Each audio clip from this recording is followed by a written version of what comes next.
जय माता रानी दोस्तों, मैं नीता विक्रम चैनल में आपका स्वागत करती हूँ। माता रानी के नाम का जयकारा लगाएं। कमेंट सेक्शन में जय माता रानी, हर हर महादेव अवश्य लिखिए। भोलेनाथ माता पार्वती की कृपा से धन धान्य के भंडार भरेंगे। जैसी भी आपकी इच्छाएं होंगी, सभी तरह की मनोकामनाएं जरूर सिद्ध होंगी। सावन का आखिरी शनिवार भोलेनाथ का वरदान लेके आया है, क्योंकि दोस्तों इस दिन पे शनिवार त्रयोदशी प्रदोष का व्रत है, जिसे करने मात्र से भोलेनाथ सुख संपदा सभी तरह की मनोकामनाएं पूर्ण होने का आशीर्वाद देते हैं। दोस्तों शिव चालीसा में बताया गया है, पुत्रहीन कर इच्छा जोई, निश्चित शिव प्रसाद तेई होई। पंडित त्रयोदशी को लावे, ध्यान पूर्वक होम करावे। त्रयोदशी व्रत करें हमेशा, तन नहीं ताके रहे कलेशा। धूप दीव नैवेद्य चढ़ावे, शंकर सम्मुख पाठ सुनाए। जन्म जन्म के पाप नसावे, अंतवास शिवपुर में पावे। भोलेनाथ माता पार्वती का ध्यान करते हुए जो भी स्त्रियां इस व्रत को करती हैं एवं पुरुष इस व्रत को करते हैं, उनके जीवन में सुख सौभाग्य का उजाला आ जाता है। भोलेनाथ माता पार्वती की कृपा आप पे हो जाती है। इसलिए दोस्तों दुर्भाग्य का नाश करने वाले और सौभाग्य देने वाले शनिवार त्रयोदशी प्रदोष व्रत के बारे में आज मैं आपको संपूर्ण जानकारी दूंगी, और एक ऐसा शब्द जिसे यदि आप इस दिन पे बोलते हैं तो आपकी जो भी मनोकामना है वो शीघ्र अतिशीघ्र पूरी हो जाएंगी। इसलिए इच्छा पूर्ति वाला यह शब्द जरूर जान लीजिए। वीडियो शुरू करें उसके पहले दोस्तों नीता विक्रम चैनल सब्सक्राइब करिए। वीडियो के नीचे बने हुए लाल रंग के सब्सक्राइब के बटन को प्रेस करिए और बाजू बनी हुई घंटी या बेल के आइकन को प्रेस करिए। इससे आपको मेरे सभी वीडियो के नोटिफिकेशन मिलेंगे, जिससे कि व्रत पूजा पाठ संबंधी सभी जानकारियां आपको निःशुल्क प्राप्त होंगी और पूजा पाठ में आपसे कोई गलती भी नहीं होगी। आज का वीडियो यदि अच्छा लगता है तो इसे लाइक कर लीजिए और फैमिली फ्रेंड्स में सबके साथ शेयर करिए, जिससे व्रत पूजा पाठ आदि का धर्म पुण्य आपको जरूर प्राप्त होगा। सबसे पहले जान लेते हैं त्रयोदशी व्रत किस तारीख को करना है। 1 अगस्त 2020 शनिवार शुक्ल पक्ष की त्रयोदशी तिथि के दिन पे आपको प्रदोष का व्रत करना है। जो लोग पहले से इस व्रत को करते आ रहे हैं वो यथाव्रत इस व्रत को करेंगे। दोस्तों प्रदोष व्रत रखने के कुछ नियम होते हैं। जब पहली बार हम प्रदोष का व्रत रखते हैं या जिस भी समय से हम प्रदोष का व्रत शुरू करते हैं, उनकी अलग अलग मान्यताएं हैं। जैसे कि शनिवार शुक्ल पक्ष के दिन से यदि आप प्रदोष का व्रत रखना प्रारंभ करते हैं तो इससे आपको संतान की प्राप्ति होती है, ऐसा स्कंद पुराण में वर्णित है। और यदि मंगलवार से आप प्रदोष का व्रत रखना प्रारंभ करते हैं तब आपका कर्जा या ऋण का मोचन हो जाता है। अपने सुख सौभाग्य की कामना के लिए शुक्रवार के त्रयोदशी से व्रत करना शुभ होता है। किसी मनोकामना की पूर्ति के लिए सोमवार के त्रयोदशी से व्रत करना शुभ होता है, और अपने स्वास्थ्य की रक्षा के लिए रविवार के त्रयोदशी से व्रत करा जाता है। यह ऐसा बताया गया है। दोस्तों जब व्रत शुरू करा जाता है तो इसे 1 वर्ष तक नियमित सभी त्रयोदशियों का व्रत करा जाता है। जैसे केवल हम शुरू में जो पहला व्रत है वो शनिवार शुक्ल पक्ष की त्रयोदशी से शुरू करेंगे, और उसके बाद नियमित जब भी त्रयोदशी आएगी आप व्रत रखेंगे और भगवान का पूजन अर्चन करेंगे। इस तरह से कामना पूर्वक 1 वर्ष तक यदि जो स्त्रियां व्रत रखती हैं अथवा पुरुष व्रत रखते हैं, उनके जीवन में यदि संतान का सुख नहीं है तो उन्हें संतान सुख की प्राप्ति अवश्य होती है, ऐसा भोलेनाथ ने स्वयं बताया है। त्रयोदशी की तिथि भगवान भोलेनाथ को अत्यंत पसंद है। इस दिन पे आपको सुबह ब्रह्म मुहूर्त में उठ के भगवान भोलेनाथ का पूजन अर्चन करना चाहिए। सुबह के समय उठ के अपने पूजा के मंदिर को साफ करके भोलेनाथ का आप अभिषेक पूजन इत्यादि कर सकते हैं। भोलेनाथ का दूध दही घी शक्कर शहद से आप अभिषेक करें और साथ ही साथ थोड़ा सा गंगा जल चढ़ाएं। इसके बाद सफ़ेद चंदन अक्षत यह सभी चीज़ें भगवान को अर्पित करना चाहिए। थोड़ा सा भस्म धतूरा बेलपत्री सभी चीज़ें भोलेनाथ पे अर्पित करते हुए सकुशल रहने की कामना से प्रदोष त्रयोदशी का व्रत आपको करना चाहिए। इसके अलावा आपको भोलेनाथ को प्रसन्न करने के लिए जो भी मंत्रोच्चारण है वो कर सकते हैं। यदि आपको मंत्रोच्चारण नहीं आते तो आप षडाक्षरीय मंत्र ओम नमः शिवाय इसका निरंतर जाप करते रहें। जब भी भगवान का पूजन करें चुप रह के पूजन नहीं करना चाहिए, इससे पूजा का पूरा फल प्राप्त नहीं होता। इसलिए ओम नमः शिवाय, ओम रुद्राय नमः इस तरह के मंत्रों का जाप करते हुए आपको पूजन करना है। सुबह का समय तो आपको पूजन करना ही है, पर जैसा कि यह प्रदोष का व्रत है, इसमें शाम में जब सूर्य अस्त होने वाला होता है उस समय पे पूजन करने को विशेष महत्व दिया जाता है। ऐसा कहते हैं इस समय पे शिव पार्वती बहुत ही सुखपूर्ण और आनंद की अवस्था में होते हैं। जो भी भक्त अपने भक्ति भाव के साथ भगवान का पूजन अर्चन करते हैं उन्हें मनोवांछित फल प्राप्त होने का आशीर्वाद मिलता है। इसलिए शाम के समय 4 बजे से लेकर 7 बजे के बीच में भोलेनाथ शिव शंभू का अभिषेक करके पूजन अर्चन, मंत्रों का जाप इत्यादि करने से आपकी पूजा सफल होती है और पूर्ण होती है। प्रदोष का व्रत दोस्तों 3 प्रहर तक ही करा जाता है, यानी रात में एक समय आप कुछ फलाहार खा सकते हैं या फिर आप कोई एक अनाज का भोजन भी कर सकते हैं।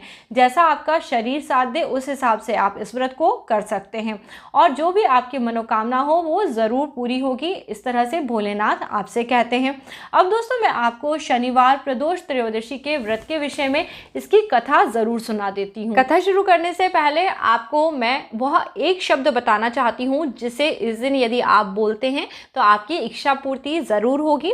दोस्तों भोलेनाथ को प्रणव स्वर अत्यंत प्रसन्न करता है, इसलिए आपकी यदि कोई खास इच्छा है तो आपको प्रदोष काल में एक साफ आसन लेके, सफ़ेद या पीले रंग का आसन आप बिछा लें, उस पर बैठ के ओम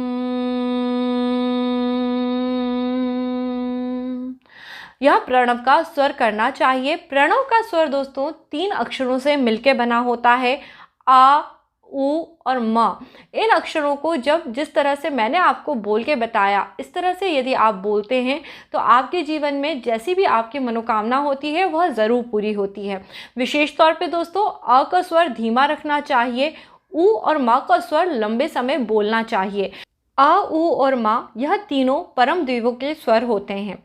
अ का स्वर ब्रह्मा जी का स्वर होता है, उ का स्वर विष्णु जी का स्वर होता है और म का स्वर शिव जी का स्वर होता है।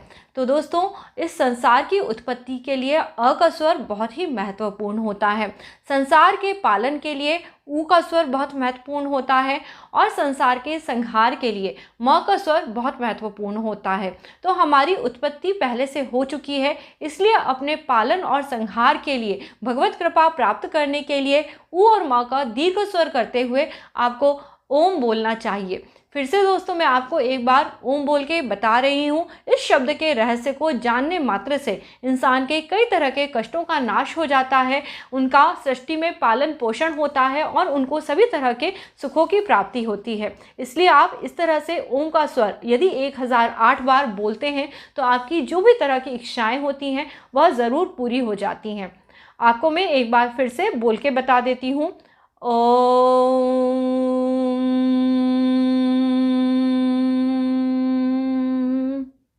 चलिए दोस्तों अब हम शनिवार के दिन पे भोलेनाथ माता पार्वती को प्रसन्न करने के लिए शनि प्रदोष के व्रत की कथा का श्रवण करते हैं।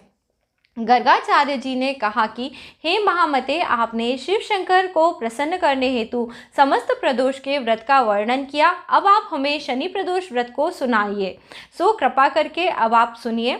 सूत जी बोले, निश्चय ही शिव पार्वती जी के चरणों में अत्यंत प्रेम है, इसलिए अब मैं आपको शनि प्रदोष के व्रत की विधि भी बताता हूँ, इसे ध्यान से सुनिए। पुरातन कथा है कि एक निर्धन ब्राह्मण की स्त्री दरिद्रता से दुखी शांडिल्य ऋषि के पास जाकर बोली, हे महामुने, मैं अत्यंत दुखी हूँ, दुख निवारण का उपाय बताइए। मेरे दोनों पुत्र आपकी शरण में हैं।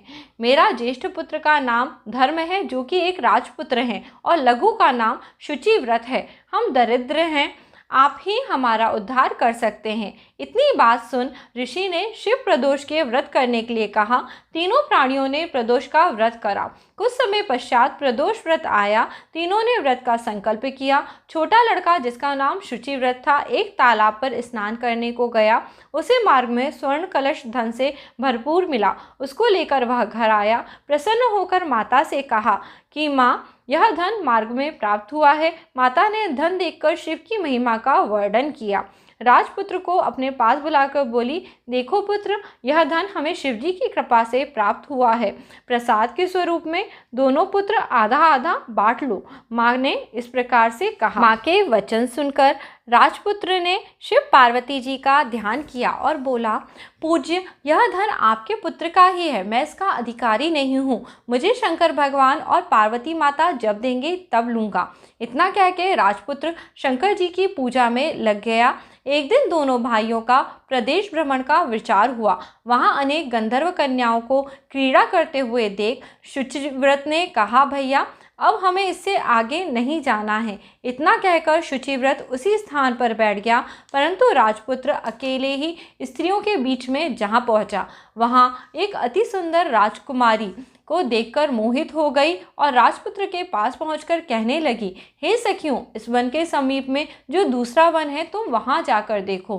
भांति भांति के पुष्प खिले हैं, बड़ा सुहावना समय है, उसकी शोभा देख कर आओ। मैं यहाँ बैठती हूँ, मेरे पैरों में बहुत पीड़ा हो रही है। यह सुनकर सभी सखियाँ दूसरे वन को चली गई। वह सुंदर राजकुमार की ओर देखती रही। इधर राजकुमार भी कामुक दृष्टि से उसे निहारने लगा। युवती बोली, आप कहाँ रहते हैं? वन में कैसे पधारे? किस राजा के पुत्र हैं? क्या नाम है? राजकुमार बोला, मैं विदर्भ नरेश का पुत्र हूँ, आप अपना परिचय दें। युवती बोली, मैं विद्रविक नामक गंधर्व की पुत्री हूँ, मेरा नाम अंशुमति है। मैंने अपनी मन की स्थिति को जान लिया है, आप मुझ पर मोहित हैं। विधाता ने हमारा तुम्हारा सहयोग मिलाया है। युवती ने मोतियों का हार राजकुमार के गले में डाल दिया। राजकुमार हार स्वीकार करते हुए बोला, हे भद्रे, मैंने आपको प्रमोपहार स्वीकार कर लिया है, परंतु मैं निर्धन हूँ। राजकुमार के इन वचनों को सुनकर गंधर्व कन्या बोली, मैं जैसा कह चुकी हूँ वैसा ही करूँगी, अब आप अपने घर को जाएं। इतना कहकर गंधर्व कन्या सखियों से जा मिली। घर जाकर राजकुमार ने शुचिव्रत को सारा वृत्तांत सुनाया। जब तीसरा दिन आया, वह राजपुत्र शुचिव्रत को लेकर उसी वन में जा पहुँचा। वहीं गंधर्व राजा अपनी कन्या को लेकर आए। इन दोनों राजकुमारों को देख आसन देकर कहा, मैं कैलाश पर गया था, वहाँ शंकर जी ने मुझसे कहा कि धर्मगुप्त नाम का राजपुत्र है, इस राज्य से विहीन निर्धन है, परंतु वह मेरा परम भक्त है। हे गंधर्वराज, तुम उसकी सहायता करो। मैं महादेव जी की आज्ञा अनुसार इस कन्या को आपके पास लाया हूँ, आप इसका निर्वाह करें। मैं आपकी सहायता कर आपको आपकी राजगद्दी पे बिठलवा दूंगा। इस प्रकार गंधर्वराज ने कन्या का विधिवत विवाह कर दिया। धन और सुंदर गंधर्व कन्या को पाकर राजपुत्र अति प्रसन्न हुए। भगवान की कृपा से उनके शत्रुओं का भी दमन हुआ और उन्हें फिर से अपना राज का सुख भोगने लगे। इस प्रकार से जिसकी भोलेनाथ की जिस पे कृपा हो जाती है, उनके जीवन में सभी तरह के सुख सौभाग्य आ जाते हैं। धन धान्य जिस भी तरह की मनोकामना होती है अवश्य पूरी हो जाती हैं। जय बोलिए भोलेनाथ माता पार्वती की जय। इस प्रकार से शनिवार का प्रदोष त्रयोदशी व्रत करा जाता है, जिसके करने से सुख सौभाग्य संतान सभी तरह के कष्टों का नाश होता है और भगवत कृपा प्राप्त होती है। तो दोस्तों, आज का यह वीडियो यदि आपको अच्छा लगा है तो इसे लाइक कर लीजिए, फैमिली फ्रेंड्स में सबके साथ ज़रूर शेयर करिए। साथ ही साथ मेरे नए चैनल नीता विक्रम फैमिली को ज़रूर सब्सक्राइब करिए। वहाँ घर गृहस्थी से जुड़े हुए बेहतरीन टिप्स मैं आपके साथ शेयर करूँगी, जिससे आपको अपनी डे टू डे लाइफ में कुछ ना कुछ हेल्प मिलती रहे। और दोस्तों, इसी तरह आपसे एक अगली बार एक नए वीडियो को लेके मिलूंगी। अपना ढेर सारा प्यार देते रहिए। जय माता रानी, सदैव खुश रहिए, अपना खूब ख्याल रखिए।